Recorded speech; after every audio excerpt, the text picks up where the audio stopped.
It was one of the most auspicious premieres of the 20th century. 1925, Dmitri Shostakovich, graduating from Leningrad Conservatory, his graduation work, his first symphony.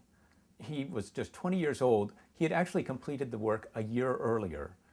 And by universal acclaim, this was the emergence of the next great talent in Russian music.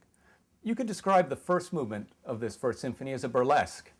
And at the time, Shostakovich was working as a pianist in the movie houses, playing the piano for silent films, so he knew how to create characters.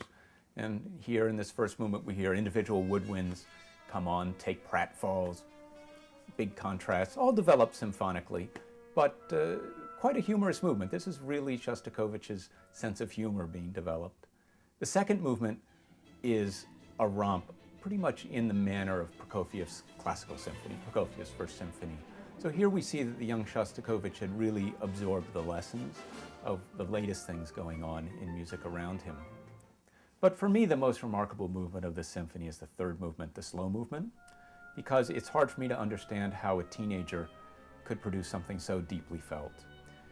Opens with a beautiful oboe solo, moves on into noble brass chorales, through trembling passages of beautiful string writing. It's just a remarkable expression for someone so young. And what happens next, you won't know until you've been to the concert, because there's two different ways it can be played. Shostakovich, as a teenager, originally wrote an enormous crescendo for the snare drum to begin very softly and move to the loudest possible roll to coincide with the downbeat of the fourth movement.